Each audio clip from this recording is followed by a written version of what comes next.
So, I bought this 2-pack of Joe Dante films. I reviewed Small Soldiers on my main channel. I was actually hoping that review would get some more views than it did. It got. So, if you still haven't seen that review, I highly recommend it. But if you don't know who Joe Dante is, he's the director of Gremlins and Gremlins 2. He's also the director of The Howling, The Burbs, and Small Soldiers and The Explorers. Now in this video I'm going to compare The Explorers to E.T. and The Goonies, but when I compare them I will say that they are similar in the type of audience that they are trying to get, but they are not even close to each other. Because they're both 80s movies, like Goonies and things. And they're like kid adventure movies like Stand By Me and Goonies. Stand By Me is very different in tone though compared to those. But I never really liked Stand By Me, but yeah, let's talk about this movie. First of all, it's got River Phoenix in it. If you don't know who River Phoenix is, Indiana Jones: The Last Crusade, young Indy is actually River Phoenix. He's also one of the kids in Stand By Me. And Ethan Hawke is in this movie. I guess it's his first acting role. I've never seen this movie before. Apparently this was a big bomb. So apparently while they were making this movie, they thought it was going to be a big hit. Joe Dante had not finished filming the movie and finished the ending, and they said, "Just look, I'm sorry if we don't want to give you more time to finish the ending. Turn in what you got. It'll be a big hit." This movie was not a big hit. It was a big financial failure. Did a little bit better on home video, but did not do that successful at all. This is a Paramount movie, and it's not very good. It's really boring. Like Goonies and Stand By Me and stuff like that. I don't even like Stand By Me, but I admit that they're exciting movies. There's things happening. You're watching it. You're engaged with what's happening.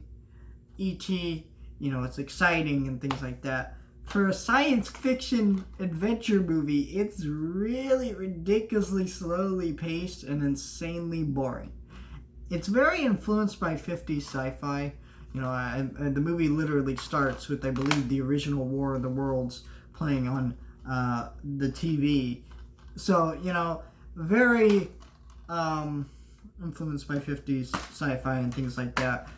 But it's almost like it's just like in the background. I don't know if that's like, oh, we're influenced by it, because maybe it's not. I can't really tell because the film, I don't know how to explain this movie. It's not very good, and I don't really know how to explain why, because it is such a strange movie.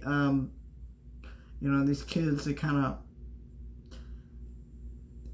like put together this spaceship, and they kind of go into space, and stuff happens. I guess that's what the movie is.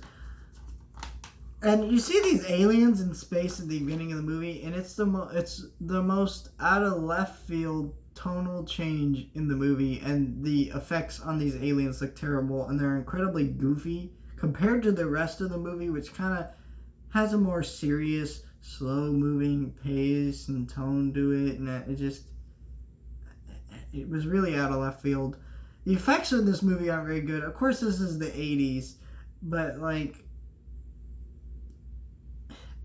I don't know. It's still distracting now, even though it's not the 80s. It's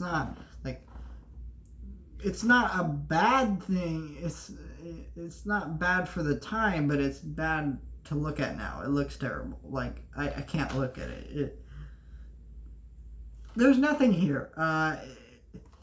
Some people, I guess, could enjoy this movie. If you really love, Goonies, E.T., and Stand By Me, and things like that, I would recommend giving this a watch, I guess, if it sounds interesting to you. Because if it sounds interesting to you, you will probably like this movie. But I say, other than that, don't watch this movie. It's boring and it's kind of a waste of time, and there's not really much to it that other science fiction movies do better than this movie. Heck, I feel like E.T. kind of takes similar things and does it way better than this movie. And I think the thing about this movie is that the director, Joe Dante, is just like kind of one of those directors. I don't know. I feel bad for Joe Dante. He had a really good career for a while, and then he just like he just kind of stopped. He just kind of stopped making movies that were good and people wanted to watch. It's kind of a weird thing. Joe Dante is one of my favorite directors of all time for like The Burbs and The Gremlins and The Howling. He's at least in my top 50, I would say. But what did he really direct outside of that? I don't know. And some of these later movies he did, like this, Small Soldiers. It seems like to me he just really lost his chops. But I guess he wasn't the first choice for this movie. And it's kind of... I don't really know what this movie is. I almost feel like this is some kind of strange ripoff of E.T., except it doesn't feel like E.T. It isn't trying to be E.T. It's just trying to capture that kid, like, science fiction adventure type movie, which is what E.T. is. So I don't know. I don't know what this movie is. I don't like it at all, honestly. I think it's very poor. The pacing is just what bothers me. It's like, oh my gosh, get to something exciting. And then when you do get to something exciting, the aliens, it's just like, I tune out. And literally, there is no ending to this movie. This movie does not end. Like, something just happens. And then it just, credits roll. There is not an ending to this movie.